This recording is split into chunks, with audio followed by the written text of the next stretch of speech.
Quantum संख्याओं के बारे में विस्तृत जानकारी।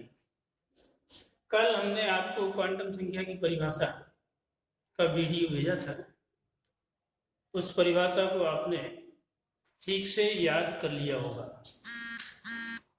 क्वांटम संख्याओं के प्रकार कल आपको बताया कि क्वांटम संख्याएं 4 प्रकार की होती हैं।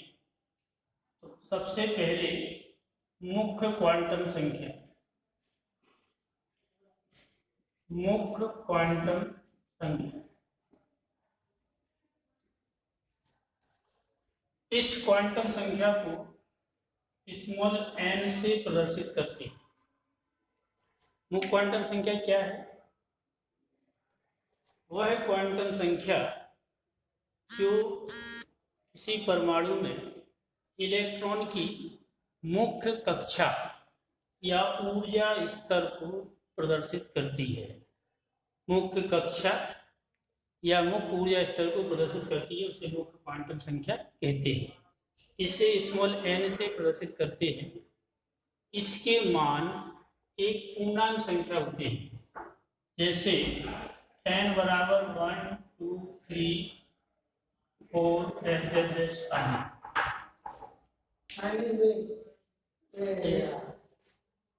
मुख्य क्वांटम संख्या के बारे में जानकारी आपके लिए। दूसरी क्वांटम संख्या आपको बताएगी द्विगंशी क्वांटम संख्या। द्विगंशी या इसको एज़ीमुथल क्वांटम संख्या कहते हैं। द्विगंशी या एज़ीमुथल क्वांटम संख्या, इसे स्मॉल l से प्रदर्शित करते हैं। द्विगंशी या एज़ीमुथल क्वांटम संख्या इसे स्मॉल l से प्रदर्शित करते हैं।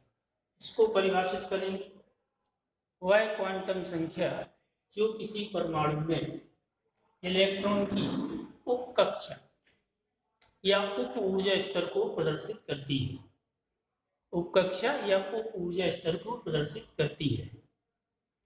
ठीक, इसके मान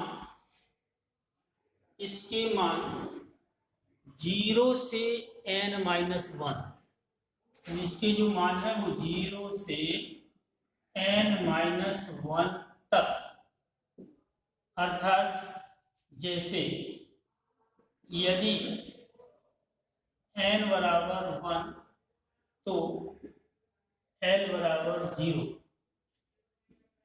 यदि n बराबर 2 तो l बराबर 0 1। समझ में आया? यानी जो द्विगंशी क्वांटम संख्या है उसके मान मुख्य क्वांटम संख्या पर निर्भर कर रहे हैं। n का मान 1 तो l का मान 0, n के मान 2 तो l का मान 0 और 1। यदि n का मान 3 है, n बराबर 3 तो l बराबर होंगे 0 1 2। यानी जो n का मान होता है उससे एक कम, लेकिन स्टार्ट होगा 0 से। इसलिए टोटल मान l के n की कुल संख्या के बराबर ही आते हैं। यानी n बराबर 3 है तो l के भी 3 मान होंगे, स्टार्ट होते हैं 0 से, 0 1 2। समझ में आई? मुख्य क्वांटम संख्या ये मैंने बताया कक्षा या मुख्य ऊर्जा स्तर को। द्विगंशी क्वांटम संख्या या एज़ीमुथल क्वांटम संख्या इसे l से प्रदर्शित करते हैं। ये उप कक्षा या उप ऊर्जा स्तर को प्रदर्शित करते हैं। ठीक से समझ में आया? अब तीसरी क्वांटम संख्या के बारे में बात करेंगे। तो तीसरी क्वांटम संख्या का नाम अब बताएंगे। कल हम लोगों ने बताया था कि तीसरी क्वांटम संख्या जो होती है उसका नाम है चुंबकीय क्वांटम संख्या, मैग्नेटिक। चुंबकीय क्वांटम संख्या यानी मैग्नेटिक, चुंबकीय क्वांटम संख्या, जिसे हम लोग मैग्नेटिक क्वांटम संख्या कहते हैं।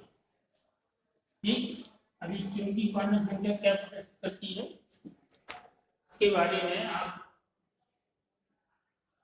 कल की वीडियो को ध्यान से अगर आपने देखा है, समझा है, उसे देखें। चुंबकीय क्वांटम संख्या इसको प्रदर्शित करते हैं हम लोग एम मैग्नेटिक।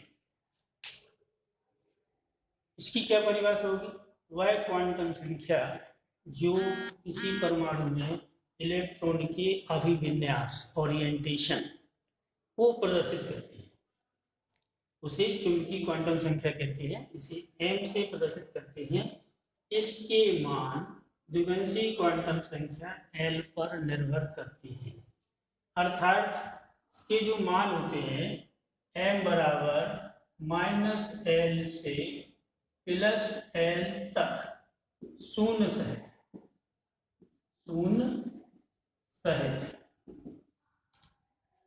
समझ में आ रही है?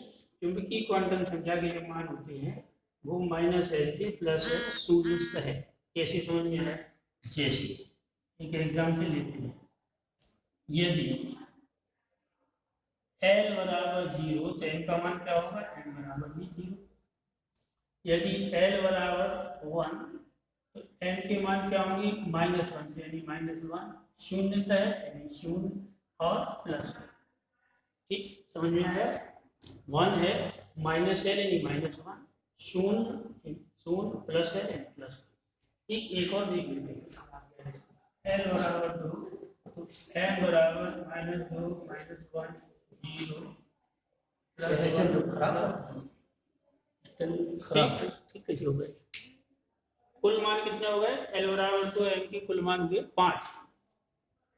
समझ में? L बराबर 0 तो m बराबर 0, L बराबर 1 तो m बराबर -1 0 +1, L बराबर 2 तो m के मान -2 -1 0 +1 +2, यानी टोटल m के मान किसी L के लिए 2l + 1 होते हैं।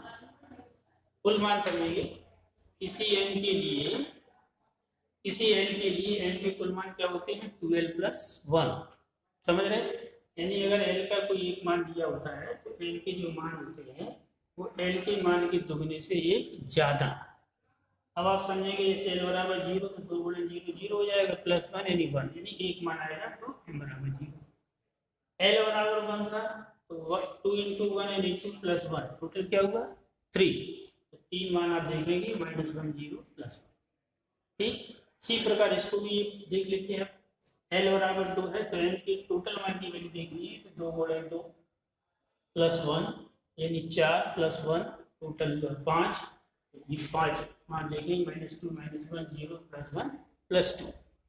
तो ये 3 बेसिक क्वांटम संख्या हम देख रहे थे। मुख्य क्वांटम संख्या n, द्विगंशीय क्वांटम संख्या l, चुंबकीय क्वांटम संख्या m, और इनके मान आप देख रहे हैं एक दूसरे से रिलेटेड है। इसी प्रकार जो अंतिम क्वांटम संख्या है जिसको हम लोग कहते हैं चक्रण क्वांटम संख्या। चक्रण क्वांटम संख्या जो चौथी क्वांटम संख्या है, चक्रण क्वांटम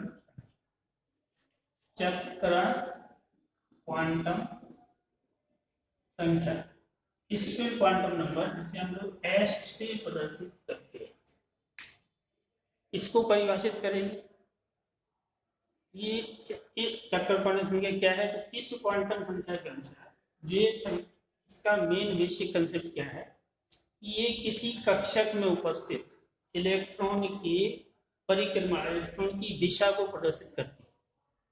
यानी एक कक्षक में बात पता चलता है 2 इलेक्ट्रॉन होते हैं तो एक अपवर्ड और एक डाउनवर्ड, यानी इसके जो मान होते हैं वो s बराबर +1/2 और -1/2। लीजिए कक्षक हम लोग जानते हैं 2 इलेक्ट्रॉन होते हैं, एक अपवर्ड एक डाउनवर्ड, यानी एक +1/2 का हुआ, दूसरा -1/2 का हुआ। ये चक्रण क्वांटम संख्या इलेक्ट्रॉन के चक्रण की दिशा को प्रदर्शित करती है। नाम से पता चल रहा है spin quantum number, spinning of electron in orbit. तो ये आप समझ रहे हैं चक्रण क्वांटम संख्या। जैसे अब इसके बारे में हम समझते हैं कि किसी कक्षक में 2 इलेक्ट्रॉन है तो इसके लिए एक का मान प्लस दूसरे का मान माइनस होता है। एक बार हम फिर से रिवीजन करते हैं कि वो क्वांटम संख्या किसे कहते हैं। तो कल हमने आपको बताया था कि वे संख्याएं जो परमाणु में इलेक्ट्रॉन की ऊर्जा तथा स्थिति की संपूर्ण जानकारी देती हैं। या इसको हमने बताया था कि जो क्वांटम संख्या मीन्स होता है it is postal address of electron in atom. ये 4 प्रकार की होती है वो क्वांटम संख्या। n से प्रदर्शित करते हैं, जिसके मान पूर्णांक संख्या में 1 2 3 4। द्विगंशी क्वांटम संख्या इसको l से प्रदर्शित करते हैं, इसके मान 0 से n माइनस 1। तीसरी चुंबकीय क्वांटम संख्या जिसे m से प्रदर्शित करते हैं, इसके मान -l से +l तक शून्य से होते हैं। चौथी चक्कन क्वांटम संख्या जो इस इलेक्ट्रॉन की चक्कन की दिशा को प्रदर्शित करती है, इसको s से प्रदर्शित करते हैं। जो क्लॉकवाइज इलेक्ट्रॉन होता है that is +1/2, anti clockwise electron होता है इसको -1/2 से प्रदर्शित करते हैं। तो अब आप क्वांटम संख्या के बारे में पूरी तरह समझ गए होंगे ठीक से। क्वांटम संख्या क्या है, कितने प्रकार की होती है, इनके मान किस प्रकार होते हैं, इससे संबंधित जो सवाल होते हैं वो हम कल आपको पुनः एक वीडियो के द्वारा आपको एक न्यूमेरिकल के माध्यम से समझाएंगे कि क्वांटम संख्याओं के मान किस प्रकार से ज्ञात करते हैं। इसके लिए आप लगातार इसको पढ़ते रहें, कॉपी पर नोट बनाते रहें और ठीक से याद करें। और जो टेस्ट के लिए दिया जाए उसको टेस्ट भी करें। आप नियमित पढ़ेंगे सब कुछ सरल लगेगा और ठीक से समझ में आ जाएगा और परीक्षाओं के दौरान बढ़िया अंक भी आप प्राप्त करेंगे। धन्यवाद आज के लिए।